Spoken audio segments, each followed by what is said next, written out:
Salam bagi kita semua, selamat pagi, selamat kita beribadah kepada Tuhan Yesus Kristus. Kiranya damai sejahtera Allah yang melampaui segala akal akan memelihara hati dan pikiran kita mulai saat ini sampai selama-lamanya. Saya juga ingin menyapa kita yang ada di luar sana.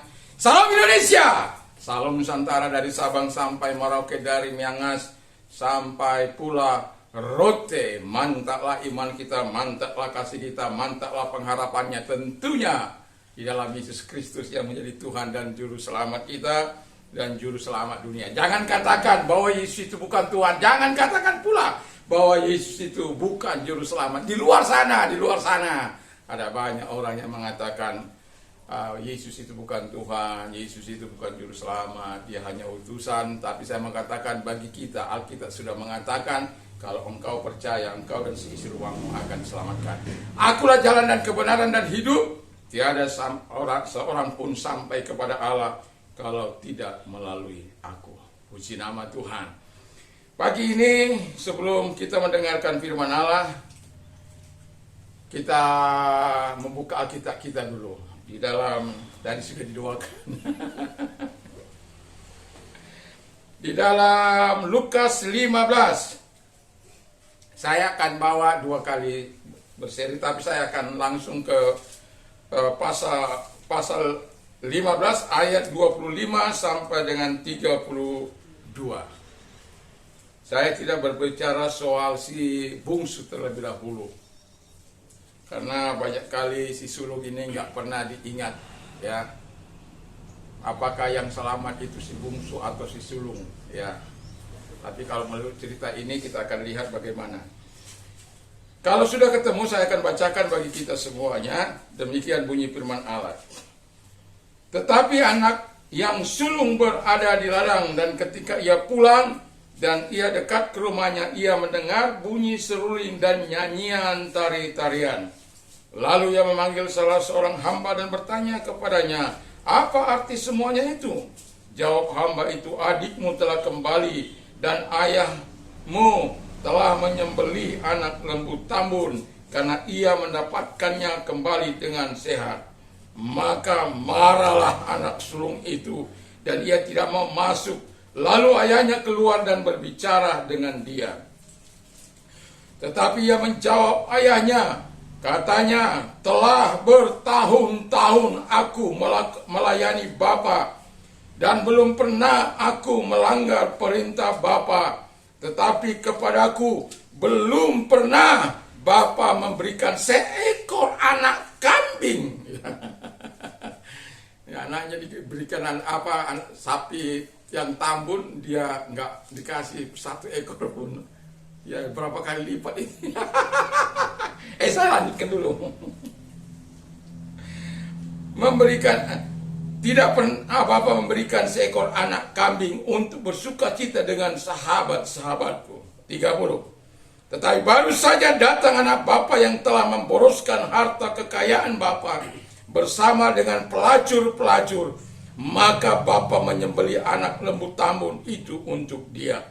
Kata ayahnya kepadanya, anakku, engkau selalu bersama-sama dengan aku, dan segala kepunyaanku adalah kepunyaanmu.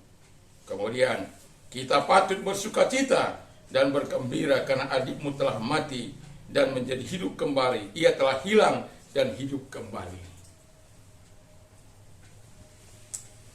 Saya beri judul bahaya tinggal di rumah Bapa tetapi terhilang. Ya. Kita lihat bagaimana Alkitab dalam Matius, bukan setiap orang 21 sampai 23. Bukan setiap orang yang berseru-seru kepadaku akan masuk dalam kerajaan Allah, tetapi mereka yang melakukan kehendak Bapa di surga. Pada waktu itu orang akan berseru kepadaku, bukankah aku telah berbuat demi namamu? Wow. Bukankah aku telah mengusir setan-setan dalam namamu? Wow. Ya. Bukankah aku telah bernubuat dalam namamu? Wow, mantap. Semua pekerjaannya mantap. Tetapi kata Yesus pada waktu itu, Pada saat itulah aku akan berterus terang. Pada saat itulah aku akan berterus terang. Enyalah engkau pembuat kejahatan. Haleluya. Saya ketika mendapatkan ilham ini, saya takut juga. Ini khotbah ya. Saya belum pindahkan. Ini tadi pagi saya mencoba mencoba menghafal di sini. Lalu ternyata ini saya bawa ke dalam. Terus kemudian buku ini adalah beberapa hari setelah saya katakan kepada Tuhan saya ingin mencatat berapa orang sih pengunjung yang mengunjungi channel saya setiap hari itu. Jadi saya mulai catat di tanggal 4 ke 5 itu. Ya.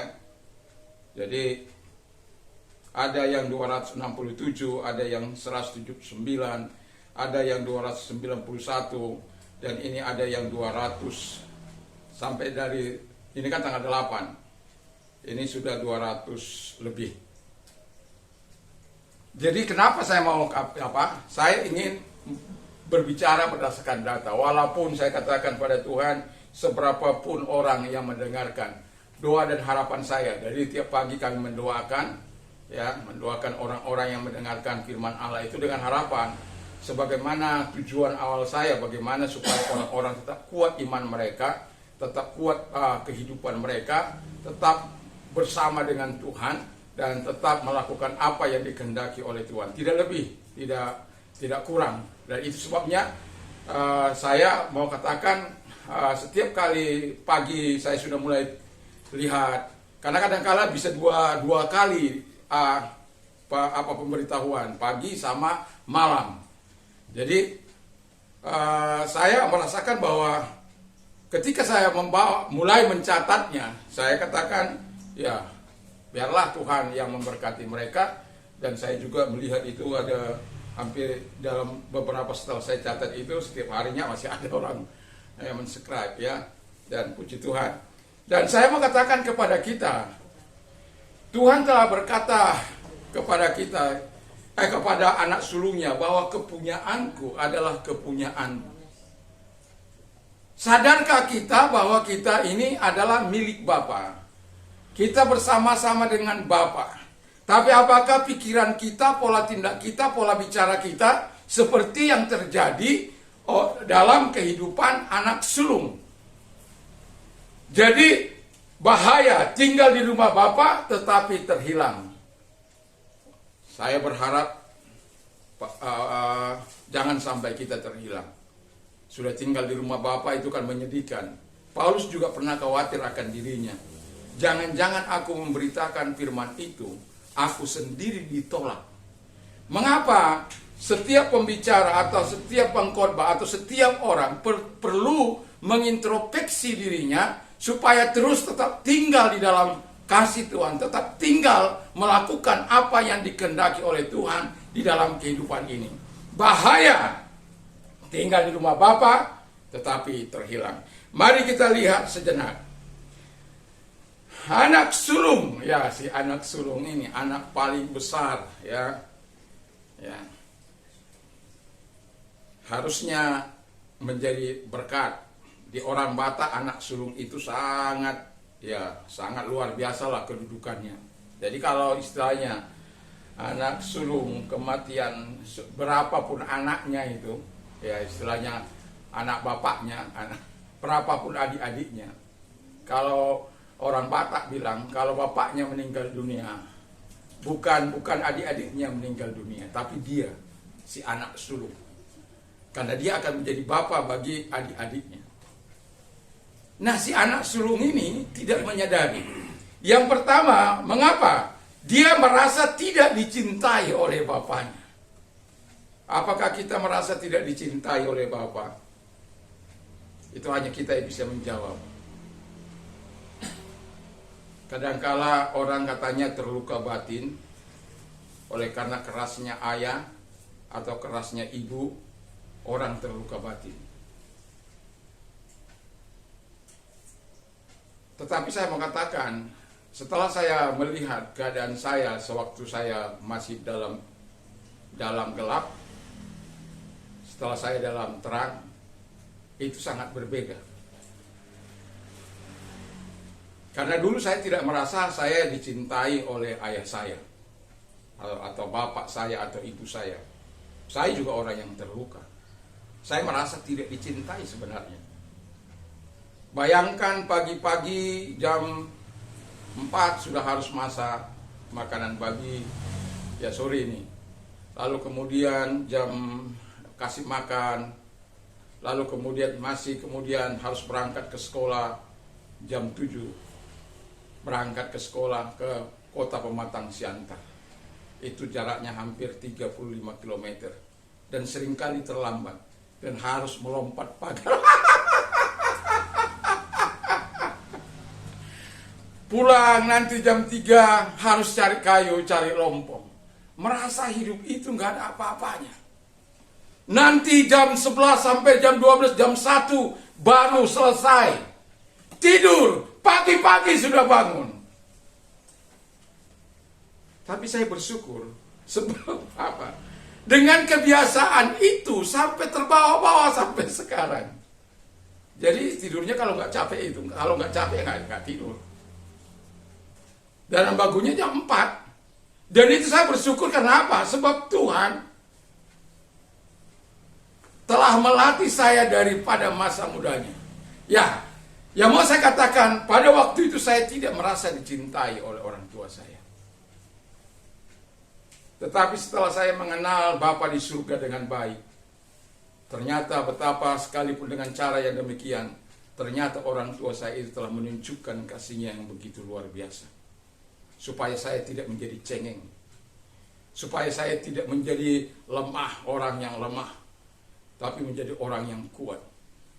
Kalau orang Batak bilang, kambing di kampung sendiri, tapi banteng di luar. Di perantauan. Kalau saya nggak mau jadi banteng. Walaupun banteng kadang-kala mengalahkan harimau. Kadang-kala mengalahkan singa. Ya.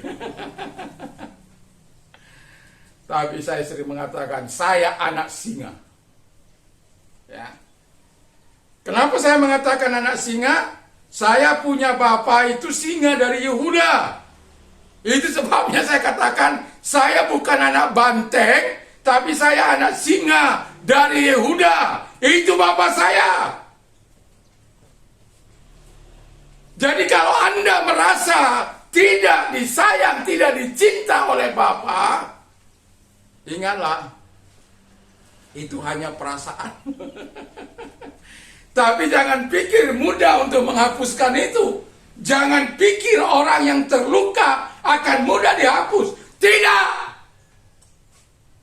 Kalau engkau tidak mengenal Yesus, kau tidak mengalami transformasi dari Yesus, dari Roh Kudus, dari firman, akan tetap kebencian akan memenuhi hidupmu.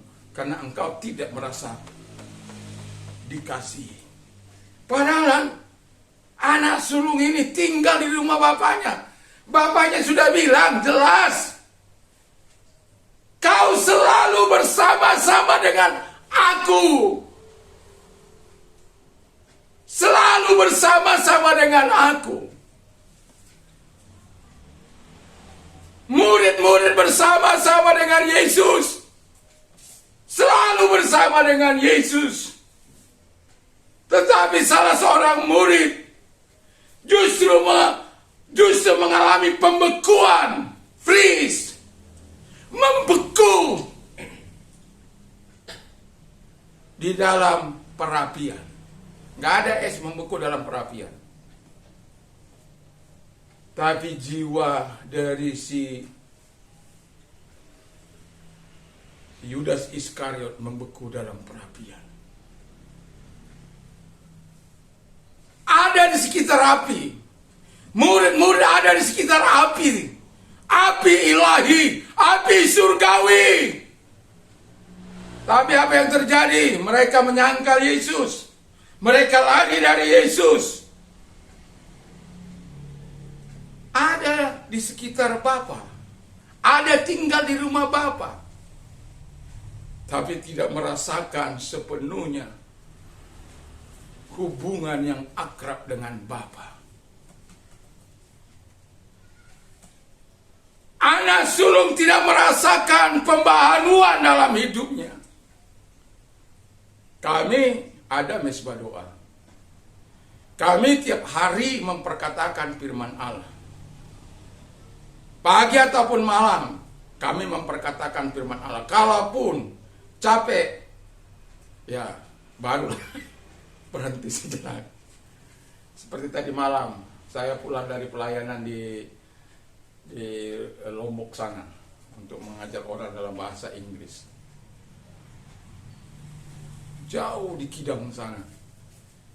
Saya pikir dekat di sini di Prayag, masih jauh ke kampung sana. Tapi saya senang karena apa? Anak-anak begitu ramai. Dan saya berterima kasih kepada teman-teman yang mau berjuang untuk itu. Tapi saya bilang kepada mereka, jangan hadirkan sekolah di tempat les. Harus sudah berbeda di tempat les sama di tempat sekolah. Kita di sekolah memang harus menuruti tuntutan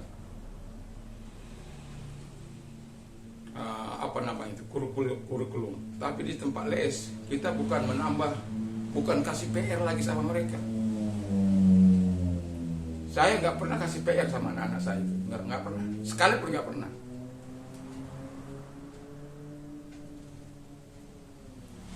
Tetapi setiap anak saya harus mengetahui apa yang saya ajarkan itu. Dan saya sering katakan tidak akan berangkat ke tempat lain kalau anak-anak saya tidak tahu. Ya terkecuali kalau sudah separuh tahu, ya lalu kemudian ada yang enggak, ya enggak. Kita nggak mengikut yang nggak tahu, tapi terus. Tapi kita akan upayakan ulang dan ulang. Karena saya bilang bahasa itu bukan untuk dihafal. Lelah menghafal itu. Capek. Katakan saja. Katakan berulang-ulang. Maka Anda nggak usah ngapal, nanti Anda tahu sendiri. Dan itu lebih kuat. Nah itu saya berikan contoh dan saya bawa beberapa anak-anak saya yang memang betul, ya ada juga yang grogi. Biasanya dia nggak pernah grogi, tapi ya di situ dia grogi. Ya anak saya satu ada yang grogi, hilang. Ya, tapi yang tiga tetap becil aja. Justru mereka waktu saya ngajar itu mereka yang jawab-jawab. Iya, ya mana ada saya sudah sering bilang begini, Pak Guru, ini kita nggak pernah ke rumah Pak Guru. Ya, saya katakan ya begitu. Tapi saya bilang pasti nanti satu kali pasti Pak Guru bawa ya. Nah, jadi apakah kita merasa tidak dicintai?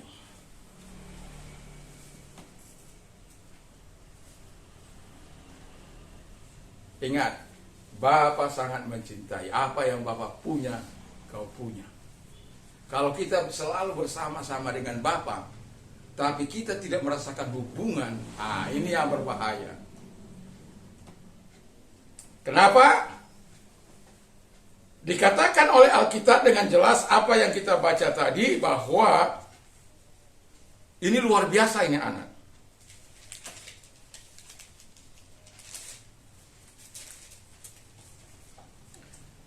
Tetapi ia menjawab ayahnya, ayat 29, katanya, telah bertahun-tahun aku melayani Bapa dan belum pernah aku melanggar perintah Bapa. Wow. Tetapi kepadaku belum pernah Bapa memberikan seekor anak kambing untuk bersukacita dengan sahabatku. Dan dapat kita simpulkan si sulung ini adalah orang yang taat. Tapi taatnya si sulung adalah taat secara hukum agama. Bukan karena kasih karunia. Beda. Kalau orang taat oleh karena hukum agama, orang akan menjadi jahat. Lihat saja siapa yang menutup gereja itu. Mereka adalah orang-orang yang taat. Siapa yang banyak mempersekusi? Kalau ketaatan kita karena hukum agama, maka kita akan seperti robot. Kita takut. Itu sebabnya ketaatan kita bukan karena sebagai orang percaya, sama katakan, ketaatan kita bukan sebagai hukum agama, tetapi karena kasih karunia. Nah, kalau karena kasih karunia, ketaatan kita ada dasarnya kasih sebagaimana Bapa mengasihi, melakukan perintah sebagaimana yang Tuhan mau. Lah ini nggak melakukan perintah. Perintah secara hukum ya.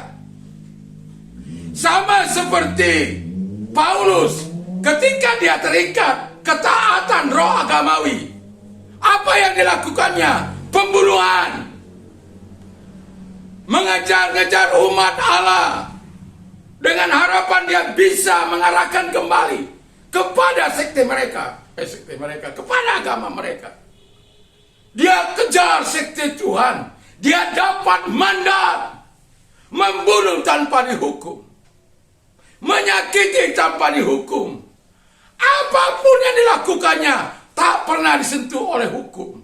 Seperti Indonesia, ada banyak orang tidak pernah melakukan penghinaan, tapi hanya berlaku bagi orang-orang minoritas.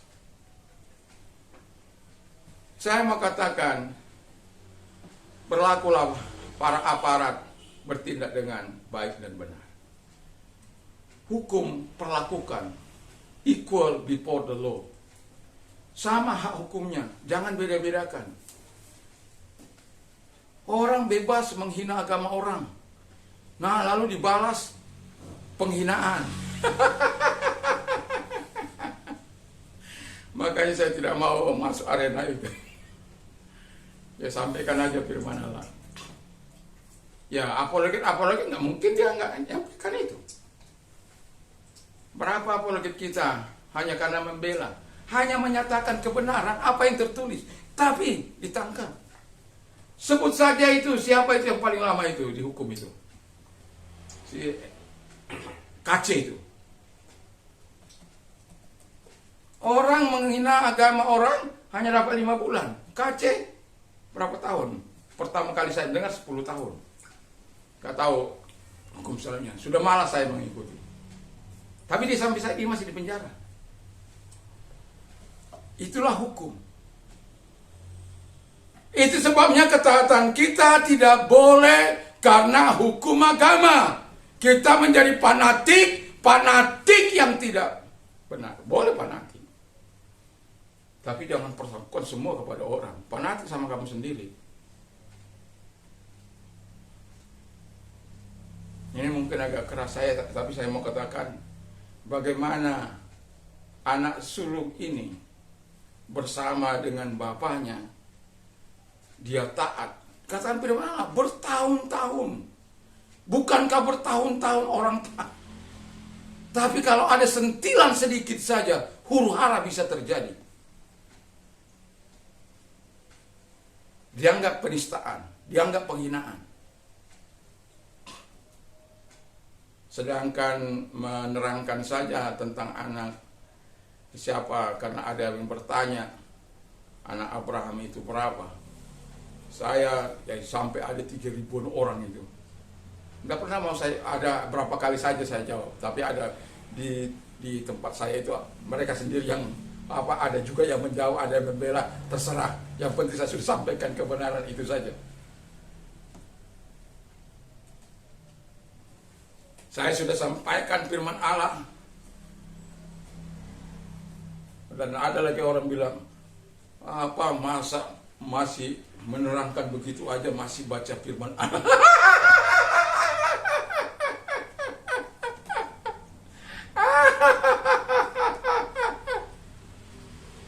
Aduh. Memang aneh-aneh memang. Tapi saya katakan, katakan supaya saya kalau bicara itu ada fakta, ada data yang saya bawa. Dan itu bukan saya karang-karang, bukan katanya tertulis di sini. Enggak, ada saya sebutkan di situ ayat-ayatnya. Baik dari pihak mereka juga saya sebutkan ayat-ayatnya. Karena apa? Kadang-kala enggak sehat.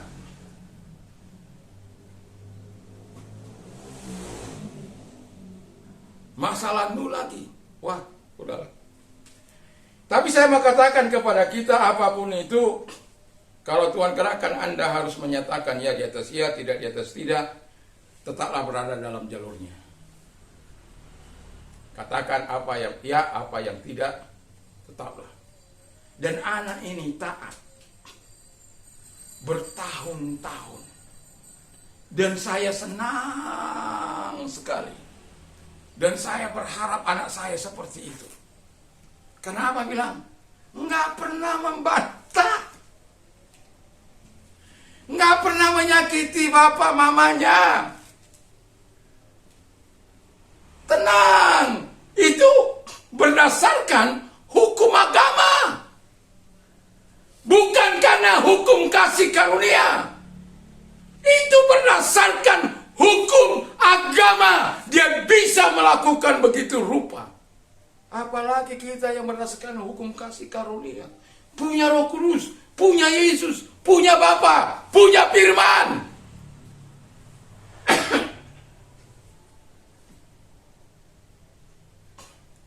1 Korintus 6 ayat 14 di sana dikatakan, Allah yang telah membangkitkan Tuhan akan membangkitkan kamu juga oleh kuasa Allah. Wow. Jadi kalau kita nggak bangkit-bangkit masih tetap terpuruk, kita perlu bertanya, apakah kita ketaatan kita karena hukum agama atau karena hukum kasih karunia? Hukum kasih karunia itu tidak merasa pernah melakukan yang terbaik, justru akan terus senantiasa minta kepada Bapa di surga supaya terus dimampukan untuk melakukan apa yang baik dan benar. Tidak merasa menjadi super, tidak menjadi orang yang merasa terbaik. Kalau orang-orang roh agamawi, orang-orang yang taat secara agamawi, di luar kami, kamu itu sampah. Di luar kami, kamu itu berdebat. Di luar kami, kamu itu tidak ada apa-apanya. Di luar kami, semua orang berdosa. Di luar kami, kafir.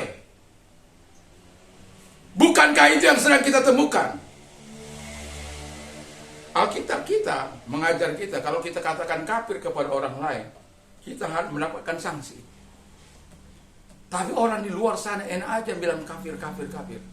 Tapi Alkitab mau mengatakan, kalau engkau katakan kafir kepada orang, kepada saudaramu, kau dituntut di mahkamah agama.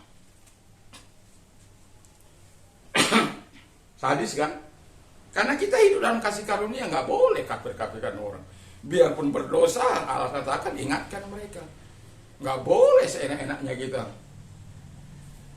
Bahkan Alkitab katakan, kalaupun mereka sudah melakukan apa penganiayaan, doakan mereka, kan gitu. Didoakan, nggak dipukulin. Ini bawa golok. Kalau kamu nggak ibadah, kalau kamu beribadah akan saya golok. Saya bukan berani-beranian, bukan.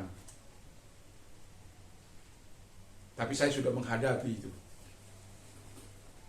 Buat apa takut? Kita nggak mencuri, kita nggak membunuh, kita nggak melakukan kejahatan, kita nggak melakukan perampokan. Kita melakukan yang baik hanya karena percaya saja kita kepada Yesus. Berbeda dengan mereka. Loh, kalau mereka punya hak secara konstitusi, kenapa kita tidak membela hak secara konstitusi? Negara menjamin itu. Dan kadang-kadang bilang kamu arogan dan lain sebagainya. Ini bukan aparat yang mengatakan itu. Karena saya bilang demi Yesus saya rela mati. Tapi bukan mati untuk berkelahi, bukan. Kalau terpaksa mereka melakukan itu. Tapi saya bilang di luar kehendak Yesus, Nggak akan pernah bisa ada orang melakukan itu. Itu sebabnya saya percaya aja gitu. Ngapain takut? Ketaatan kita bukan karena ketaatan hukum agama, tapi ketaatan kita berdasarkan hukum kasih karunia.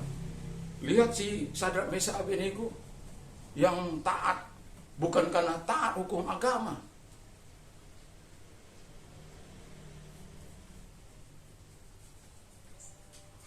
Karena berdasarkan hubungan dengan Bapa di surga.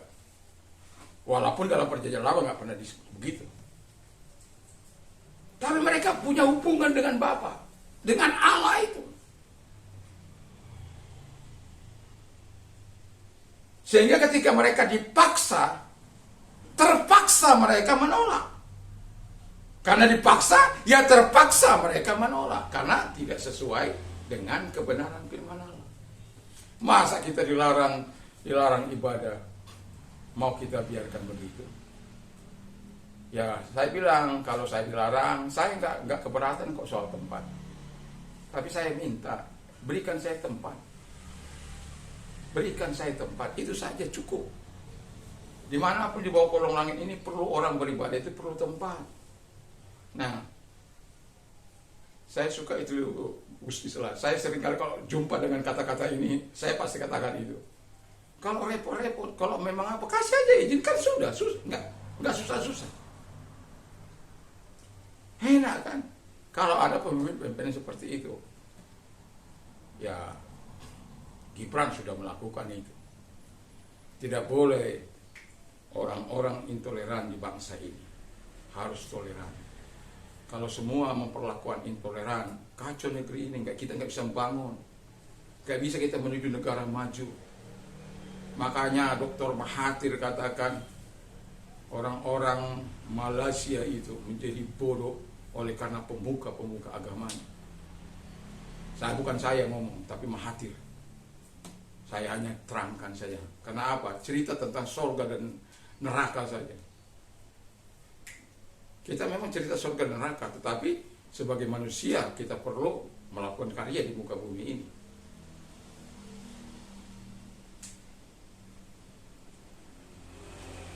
Kita berdoa Israel lagi diserang. Kita berdoa supaya ya kita nggak yang siapa sudah bilang kita akan melakukan pertempuran Benyamin Pak Benyamin itulah, itu teman saya itu dari Israel. Kalau kita katakan sekalipun demikian, jangan pernah mengutuki Israel. Siapa yang memberkati Israel akan diberkati. Siapa yang mengutuk Israel akan dikutuk. Ya, kita harus tetap berada dalam kebenaran firman Allah. Tenang-tenang. Kok tiba-tiba mereka mendapat hadiah dari Hamas? Kenapa harus berperang? Tentu orang yang negaranya diserang, direndahkan, nggak akan diam. Benyamin sudah katakan dengan jelas, kami akan serang balik. Kita berdoa sajalah supaya semua damai sejahtera Allah yang melampaui segala akal itu akan memelihara mereka. Ketaatan karena roh agamawi membenci orang lain. Bahkan itu saudaranya sendiri pun akan dibenci oleh dia. Bayangkan saudaranya ini, siapa ini? Kan kita sudah baca. Berbalik, datang kembali. Tapi saudaranya nggak senang. Makanya kenapa saya langsung mengangkat peristiwa ini. Berbahaya kalau kita tinggal di rumah Bapa, merasa kita punya hubungan dengan Allah, tetapi tidak sampai menyentuh hati dan pikiran kita, hidup kita. Berbahaya. Ya, si sulung itu, si bungsu itu baik dia. Walaupun saya tidak harus melakukan, tapi kalaupun disuruh memilih, lebih baik seperti itu. Tapi bertobat itu. Kan kita lihat banyak penghujat itu. Akhirnya datang kepada Yesus bertobat. Dengan cara Tuhan. Kita nggak pernah itu mendoakan supaya mereka mati. Kita berdoa supaya mereka dapat anugerah daripada Tuhan.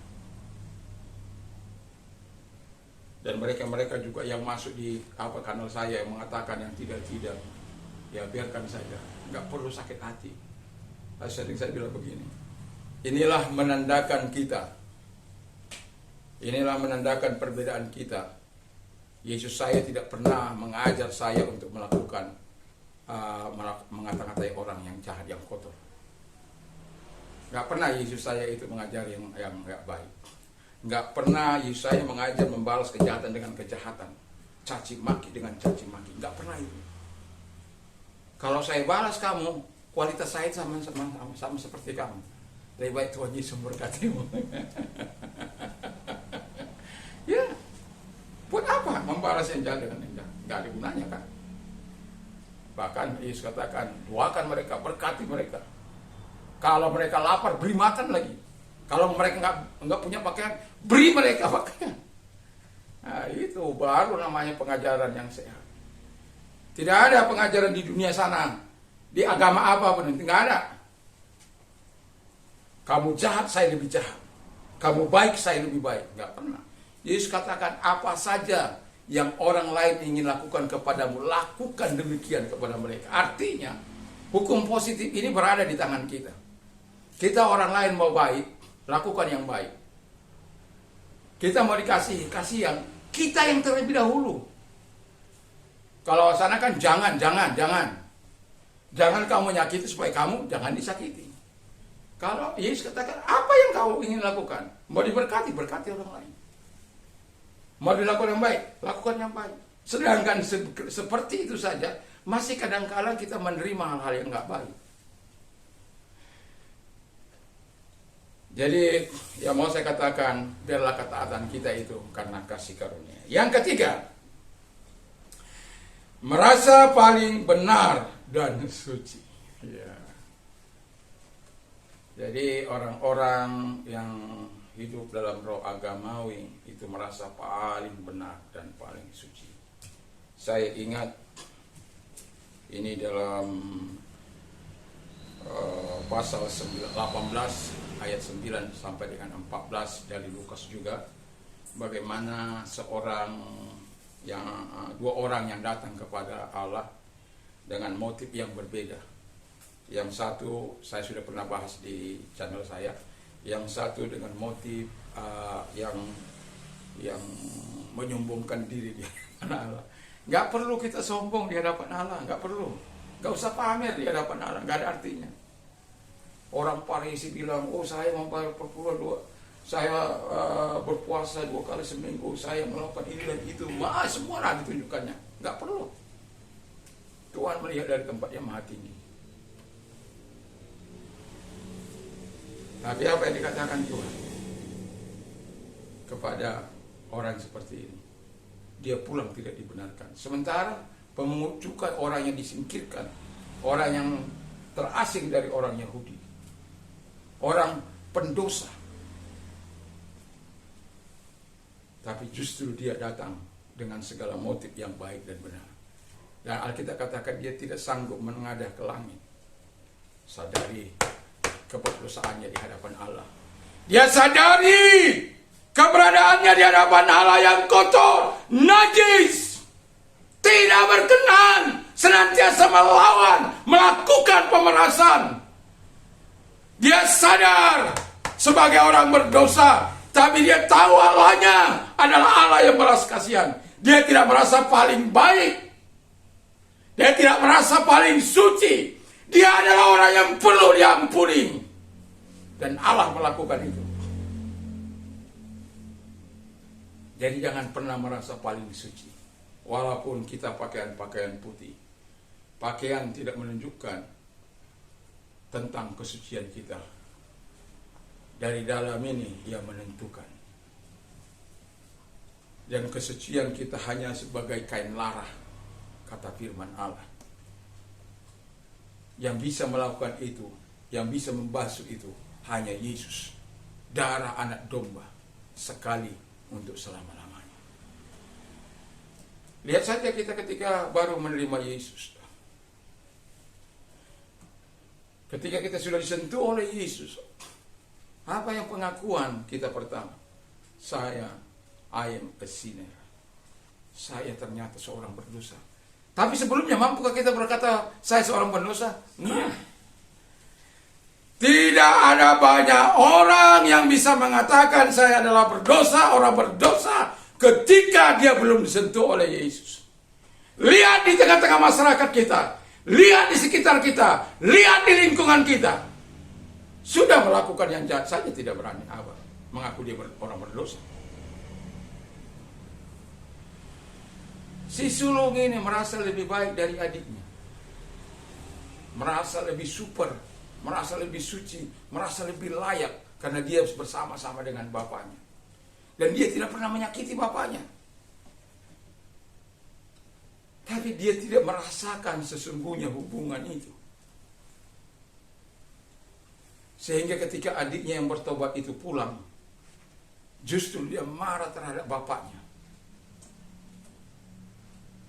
Mungkin anaknya katakan, kalau dia boleh tambahin, bapak tidak adil.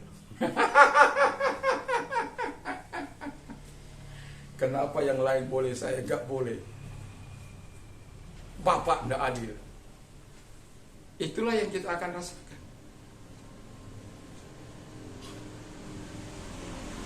Saya bilang kepada orang-orang yang tersakiti, saya bilang kepada orang-orang yang terluka, selama Anda tidak pernah mengalami sentuhan Yesus, Anda tidak akan pernah bisa mengampuni dengan tulus. Tidak akan pernah bisa. Jangankan untuk orang lain, mungkin untuk bapakmu, untuk ibumu pun kau nggak bisa. Untuk saudaramu pun kau nggak bisa. Makanya kita lihat saudara bersaudara saling bunuh-membunuh, saling menyakiti, bapaknya, mamanya dibunuh hanya karena harta. Kenapa? Tak pernah terpuaskan dalam jiwanya, walaupun dia merasa baik. Dan kita lihat pembunuh-pembunuh itu banyak orang-orang yang baik itu. Tapi tidak mengalami sentuhan Yesus. Itu sebabnya kita perlu datang kepada Tuhan. Seperti si sulung itu. Dia sudah tahu dia orang berdosa. Si bungsu itu. Dia datang. Udah dia dikerjai Tuhan lagi tempat perantauan. Tapi minggu depan itu saya akan bawakan. Dan begitu luar biasa. Saya mau katakan bahaya kalau kita tinggal di rumah Bapa tetapi terhilang. Jangan sampai terjadi. Jangan sampai terjadi. Kita merasa hubungan kita dengan Bapa baik. Kita merasa kita adalah seorang pendoa. Kita merasa adalah orang yang sering memperkatakan firman Allah. Kita adalah orang yang selalu melakukan yang baik. Tapi apakah itu? Coba saya bacakan dulu titik. Wahyu 2.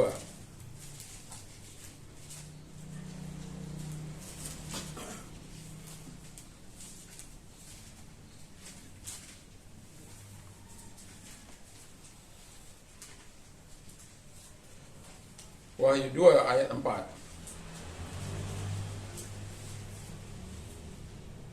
2:4. Namun demikian aku mencela engkau karena engkau telah meninggalkan kasihmu yang semula. Ya, namun demikian aku mencela engkau karena engkau telah meninggalkan kasihmu yang semula.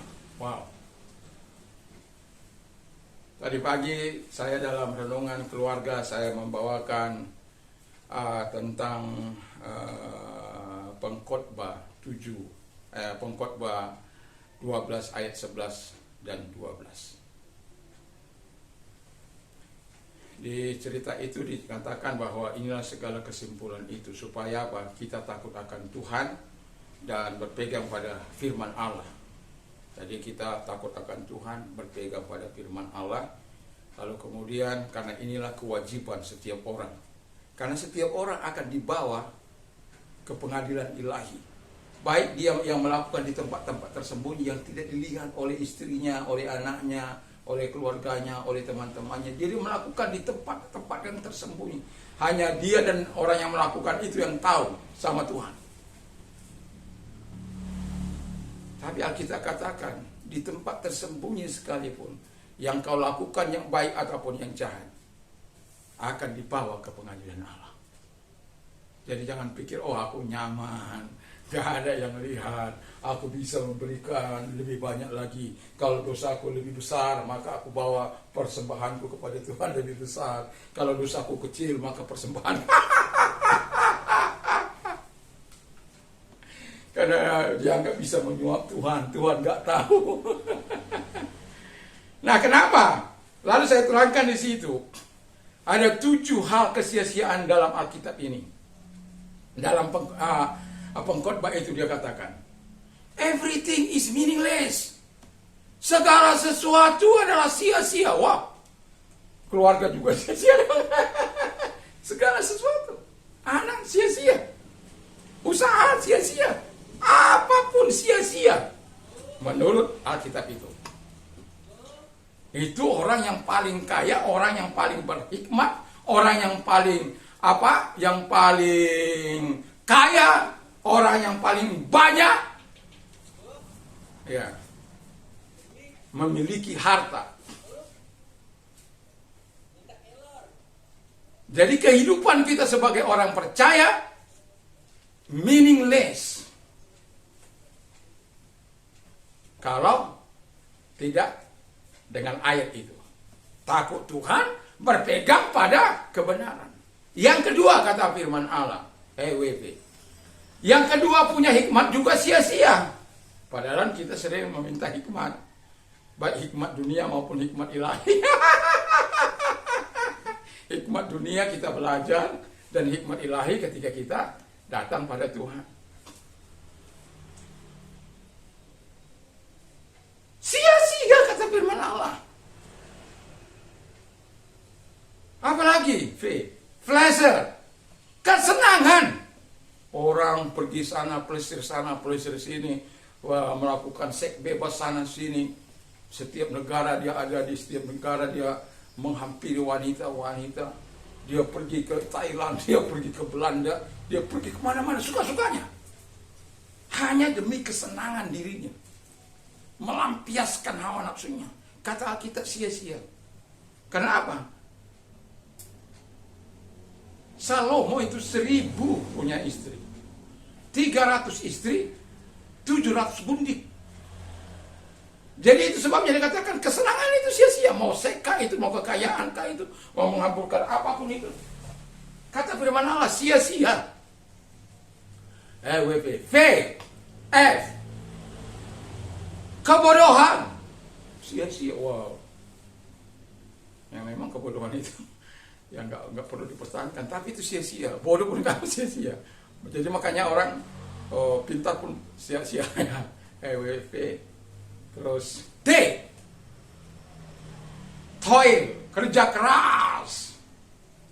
Firman Allah sia-sia katanya. Tapi belum selesai. Advance, kemajuan.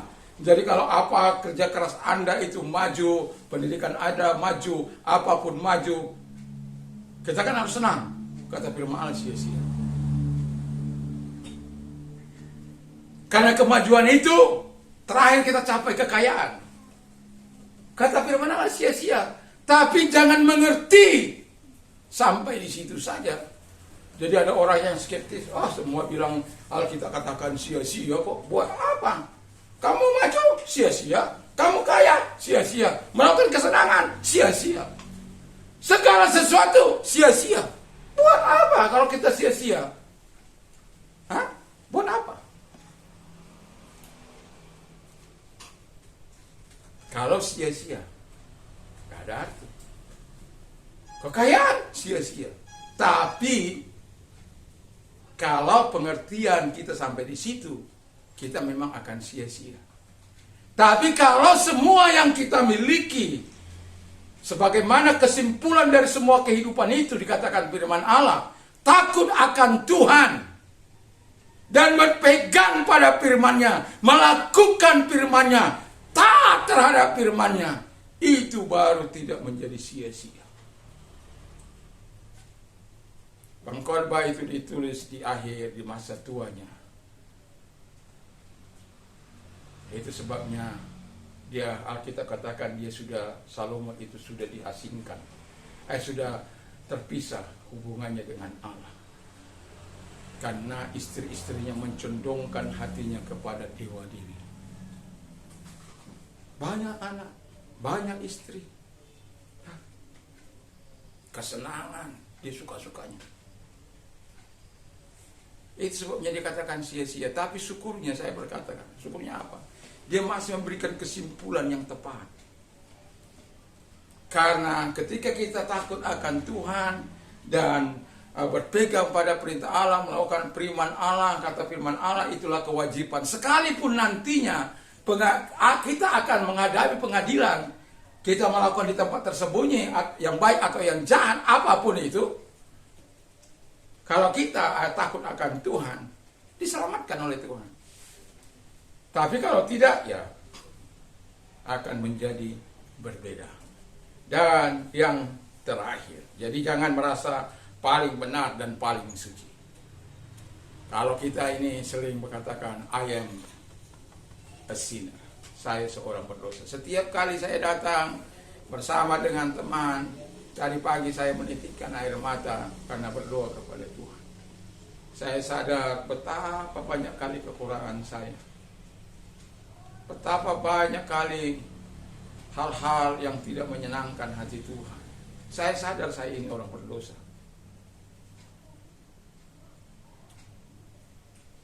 Hanya bisa saya katakan, Tuhan intervensi semua seluruh kehidupan saya ini, supaya jangan berdosa kepadamu, supaya saya tidak mengikuti keinginanmu, tapi saya bisa mengikuti keinginanmu, supaya saya tidak melakukan kesenangan saya, tapi bisa melakukan kesenanganmu, supaya saya tidak melakukan kehendak saya, keinginan saya, tapi kehendakmu dan keinginanmu. Nggak mudah. Nggak, saya bisa berkata untuk pelayanan yes, untuk hal-hal yang benar berkata yes, untuk hal-hal yang benar berkata yes. Karena apa? Kita tidak akan pernah bisa membalas kasih Tuhan. Yang terakhir,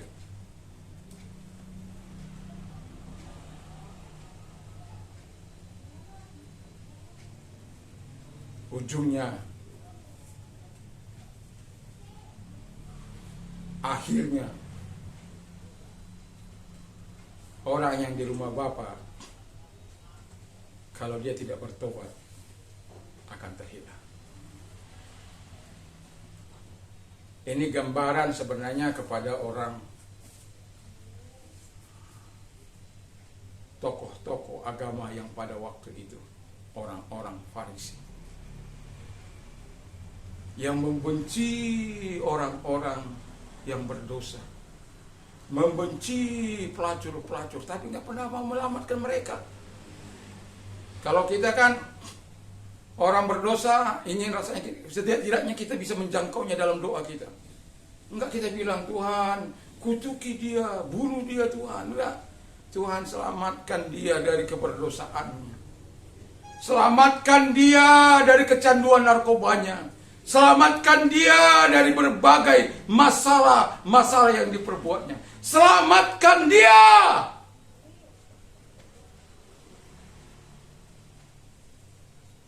Bukan justru mengutuki, bukan justru menghakimi, bukan justru mempersalahkan. Kalau dia bisa bangkit, pasti dia bangkit.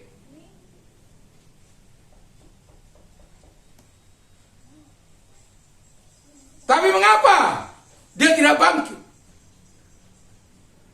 Kadangkala manusia itu kalau orang udah berdosa, waduh, hukumnya lebih besar. Seperti seolah-olah dia menjadi Tuhan. Berhenti menjadi Tuhan untuk orang lain. Berhenti menjadi Tuhan bagi orang lain. Menghakimi orang lain. Menuntut orang lain. Berhenti. Tapi saya mau katakan kepada kita, supaya apa? Supaya kita kalau melihat itu, ya kita berdoa bagi mereka. Supaya mereka tetap dikuatkan, diselamatkan oleh Tuhan. Supaya apa? Kebaikan-kebaikan Tuhan datang sebagaimana Tuhan sudah menyelamatkan kita, biar mereka juga diselamatkan. Siapapun, Tuhan sayang, Tuhan cinta. Tuhan tidak ingin orang yang terhilang. Jangan pikir karena engkau di rumah Bapa. Jangan pikir karena engkau orang percaya. Jangan pikir karena engkau percaya kepada Yesus, kau menjadi orang yang diselamatkan. Kalau engkau tidak melakukan kehendak Bapa di surga. Apalagi disertai dengan kesombongan. Mari, jangan pikir karena kita berada di rumah Bapa, mempunyai surga, mempunyai semua apa yang Bapa punya, kita punya. Kita merasa kita bersama-sama dengan Bapa. Kita merasa punya Roh Kudus, punya firman, punya Yesus, punya Bapa. Jangan pikir engkau bisa terluput dari bahaya ini. Nggak bisa. Saya pun harus introspeksi diri. Kita semua sebagai orang percaya supaya introspeksi diri sendiri. Memang kita ada di rumah Bapa. Yudas berada bersama-sama dengan Yesus. Kita bersama-sama dengan Yesus. Tapi berapa banyak orang di luar sana yang mempermalukan nama Yesus? Berapa banyak orang di luar sana yang menyakiti sesamanya? Berapa banyak orang-orang percaya yang mulutnya mengaku bahwa Yesus Tuhan, punya surga, punya keselamatan, tapi menipu di sana. Jangan pikir kau terbebas dari bahaya ini. Tidak ada yang bisa bebas. Tapi saya kembali kepada kesimpulan si Salomo. Supaya kita terbebas dari bahaya ini, takutlah akan Tuhan. Takut akan Tuhan itu apa? Kita katakan kita memiliki perlindungan, kita memiliki hubungan, kita punya sumber kehidupan, dan terhindar dari dosa berbuat jahat. Wah, luar biasa. Dan kemudian, itu takut akan Tuhan, membuat kita terhindar dari dosa, dari berbuat yang jahat. Lalu yang kemudian, pegang firman Allah. Kalau Tuhan katakan, ya lakukan yang benar, ya kita lakukan yang benar. Kami dalam seringkali memperkatakan Matius 5 ayat 37. Let your yes be yes, and your no be no, and more, whatever is more than this, is from the evil one. Jika ya, hendaklah kamu katakan ya. Jika tidak, hendaklah kamu katakan tidak. Apa yang lebih daripada itu berasal dari si jahat. Jadi kita nggak ada yang rentan, tidak ada yang sakti, tidak ada yang kuat terhadap bahaya, sekalipun kita ada di rumah Bapa. Bisa terhilang kalau kita tidak berpegang pada janji Tuhan, pada firman Allah, melakukan firman Allah, dan akan takut akan Tuhan. Itu sebabnya kepada Israel dalam Keluaran 20 dikatakan ketika mereka mendapatkan jangan ini, jangan itu, jangan membunuh, jangan menyembah, jangan menyebutkan nama Tuhan Allahmu, jangan merendahkan orang lain, atau jangan mengingini istri orang lain, jangan mencuri, jangan membunuh, dan lain sebagainya.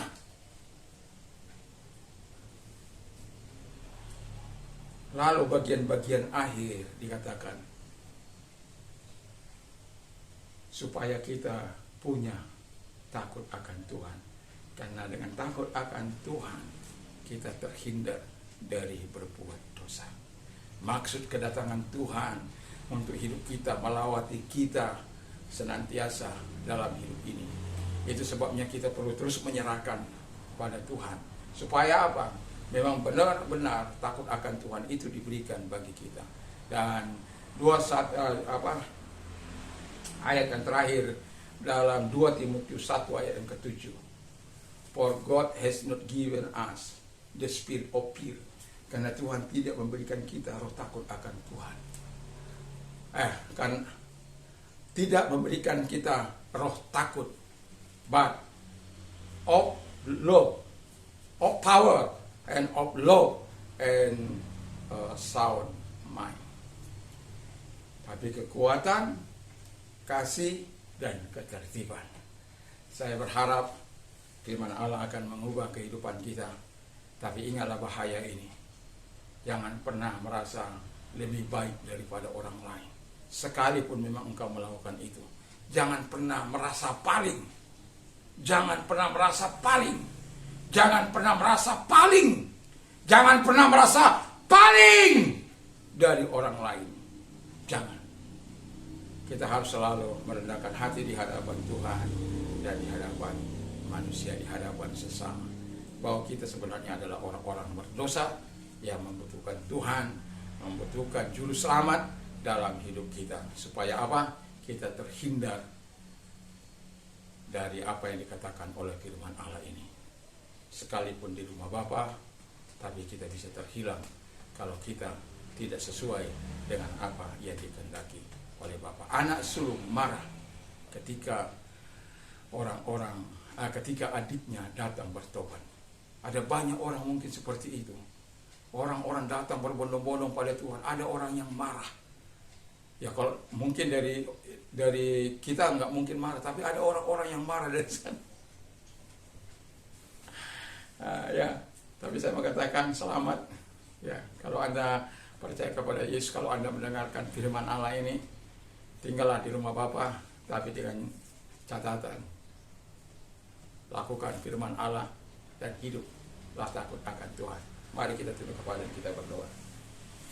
Terima kasih Bapa di surga buat firman-Mu. Biarkan firman-Mu senantiasa ada dalam hati kami, dalam hidup kami, mengubah hidup kami untuk senantiasa sesuai dengan kehendak Bapa di surga. Takut akan Tuhan dan melakukan kehendak-Mu. Itu yang kami lakukan seumur hidup kami sampai kami bertemu muka dengan Engkau. Dalam nama Yesus Kristus berdoa. Haleluya. Amin. Terima kasih Bapa di surga. Kami bersyukur, kami berterima kasih kepada Bapa karena Engkau adalah Allah yang baik, yang menyatakan kasih-Mu dan kemurahan-Mu bagi kami semuanya. Terpujilah Engkau. Kami tak yakin dan kami tak percaya Tuhan mau menolong kami tinggal dalam rumah Bapa, tapi menikmati segala hal, menikmati dengan betul cinta kasih, menikmati dengan betul hubungan yang baik dengan Engkau, menikmati kesucian daripada Tuhan, sehingga ketika kami mengalami Tuhan dalam hidup kami betul-betul menjadi anak yang disenangi, bukan karena kami taat dalam hukum agamawi, tapi karena kami taat karena kasih karunia-Mu. Terima kasih Bapa di surga, kami sungguh bersyukur, kami berterima kasih. Biarkan Tuhan terus menolong kami untuk melakukan yang terbaik dalam hidup kami. Umat-Mu diberkati Tuhan, kami semuanya diberkati oleh Tuhan. Dan kami juga mau berdoa bagi mereka-mereka yang sedang mengalami pergumulan kehidupan mereka Bapa di surga. Di hari-hari ini kami doakan supaya Engkau hadir kepada mereka. Tuhan tolong yang menghadapi masalah, Engkau buka jalan bagi mereka. Kau yang berkata, marilah kepadaku, hai kamu yang letih lesu dan beban berat, aku akan memberikan kelegaan bagimu. Dan kalau engkau sakit, percayalah bahwa Yesus mampu datang kepadamu. Saat engkau percaya, kita berdoa dan Tuhan mampu mengangkat segala sakit penyakitmu. Dan Tuhan, bagi Tuhan tidak ada yang mustahil. Asal engkau percaya, beriman, segala sesuatu mungkin bagi Dia dan bagi orang percaya. Kalau engkau orangnya taruh di tempat yang sakit, sakit, tumpangkan tangan sebelah, dan atau ada orang yang sedang di rumah sakit yang mendengarkan ini, kiranya engkau memumpahkan tangan atas mereka dan berdoa dengan sungguh-sungguh. Mari kita berdoa kepada Tuhan. Terima kasih Tuhan, kami berdoa ada mereka-mereka yang sakit. Tuhan mau menolong mereka, memberkati mereka, memberi kekuatan bagi mereka. Dan sebagaimana firman-Mu Tuhan, orang percaya tumpang tangan bagi orang-orang sakit, atau mendoakan orang-orang sakit, mereka disembuhkan. Dan itu sebabnya kami sepakat untuk berdoa bagi mereka di mana saja Bapa di surga yang memegang janji firman Allah. Dan mari Engkau mengulurkan tangan-Mu atas mereka-mereka yang sakit, baik apapun sakit mereka, kanker atau tingkat stadium berapapun Bapa di surga. Engkau adalah Allah yang mampu menolong mereka, menyembuhkan mereka. Dan terima kasih Bapa di surga, kami yakin kuasa-Mu menyembuhkan mereka. Engkau telah, Bapa di surga, mengangkat segala sakit penyakit mereka. Terima kasih, orang-orang muda diberkati oleh Tuhan, menjadi penurut-penurut Tuhan, bukan karena roh agamawi, tetapi sungguh-sungguh oleh karena cinta kasih kepada Tuhan, karena kasih karunia-Mu. Semua kami adalah orang-orang yang mengasihi Tuhan, orang-orang yang mencintai Tuhan. Pemimpin negara kami diberkati oleh Tuhan. Pemimpin negara ini diberkati, para pemimpin daerah, pemimpin atau wali kota, bupati, maupun gubernur, presiden, kami doakan supaya tetap dalam bimbingan Tuhan. Aparat semua dari kepolisian, ABRI diberkati oleh Tuhan di dalam nama Tuhan Yesus Kristus. Khususnya pada pemilu yang akan datang Bapa di surga, suhu politik yang saat ini Bapa di surga. Lalukan daripada mereka-mereka yang terlibat dalam dunia politik untuk melakukan hal-hal manuver-manuver hoax dan melakukan hal-hal yang tidak sehat Bapa di surga, memfitnah dan lain sebagainya, black campaign. Tapi mereka semua, khususnya bagi presiden dan wakil presiden, mengadu gagasan apa yang akan dilakukan ketika mereka nantinya memimpin bangsa ini. Dan bagi wali kota, bupati maupun gubernur yang akan di beberapa daerah akan melakukan juga pemilihan kepala daerah ini Bapa di surga, Tuhan terlibat di dalamnya. Dan terima kasih Bapa di surga, kami bersyukur damai yang daripada Tuhan Allah senantiasa menyertai kami. Semua orang-orang Tuhan, setiap kami anak bangsa memiliki takut akan Tuhan selalu dalam hati kami dan melakukan apa yang baik dan benar di mata Tuhan. Apapun yang kami ingin lakukan kepada orang, apapun yang ingin kami harapkan dari orang lain untuk melakukan kepada kami, biarlah kami terlebih dahulu melakukannya, karena itu hukum Bapa di surga. The golden rule itu Bapa di surga membuat kami harus berinisiatif melakukan apa yang Kau perintahkan. Terima kasih Bapa di surga, terima kasih. Kalau sebentar kami akan kembali ke rumah kami masing-masing, tibakan kami dengan tak kurang sesuatu pun, dan biarkan kami menikmati kuasa persekutuan dengan Engkau dan nikmatnya bersama dengan Engkau. Dan Tuhan Bapa di surga, kami sudah melakukan perjamuan kudus, biarkanlah berkat dari perjamuan kudus itu bagi kami. Kami bertumbuh, kami semakin mengasihi Tuhan buat apa yang sudah Kau lakukan dalam hidup kami. Biar kami, kalau Tuhan, melakukan yang terbaik dalam hidup kami, dan biarkan kami belajar juga melakukan yang terbaik bagi kami dan sesama kami, bagi diri kami. Terima kasih, kami bersyukur dalam nama Tuhan Yesus. Sekarang pulanglah dengan membawa damai sejahtera daripada Tuhan Yesus Kristus, kecintaan Bapa dalam surga, dan persekutuan kuasa Roh Kudus menyertai mulai saat ini sampai Maranatha. Dalam nama Yesus, amin. Tuhan memberkati.